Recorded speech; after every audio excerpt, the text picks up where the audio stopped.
வஜிர வீசி வாதாடும் வினையில் ஏறுவாராட அருகு பூதம் வேதாளம் அவையாட மலரில் வேதனார் ஆட மதுர வாங்கினான் ஆட மருவு வாணியோர் ஆட மதையாட வணக்க மாமியார் ஆட நெடிய மாமனார் ஆட மயிலும் மாட இனியும் மாறி வர வேணும் என்று அருணகிரிநாதர் பாடினாரே, அதுபோல நாம் எல்லாம் முருகா நீ இப்போது இங்கே எங்களை தேடி வர வேண்டும் என்று முருகனுடைய அருளை பெறுவதற்காக நாம் எல்லோரும் காத்துக் கொண்டிருக்கிறோம். பெரியவர்களே, நமக்கெல்லாம் முருகனை விட்டால் வேறு யார் துணை? நமக்கெல்லாம் ஒரே துணை முருகப்பெருமான் தான்.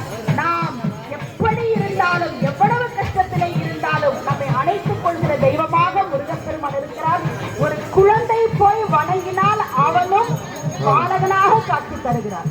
குடும்பத்தில் உள்ளவர்கள் போய் வணங்கினால் அவனும் குடும்பத்தனாக தன் தேவையரோடு வள்ளி தெய்வானையோடு காட்சி தருகிறான். வாழ்க்கையில் எல்லா கடமையும் முடித்துவிட்ட ஒருவர் போய் வணங்கினால் அவனும் ஆண்டி கோலத்திலே காட்சி தருகிறான். எல்லா ரூபத்திலும் நமக்கு அருள்பாலிக்கக்கூடிய தெய்வம் முருகப்பெருமான். முருகப்பெருமானை வணங்கி எத்தனையோ அருளாளர்கள் எத்தனையோ பேர்கள் அவனுடைய அருளை பெற்றிருக்கிறார்கள்.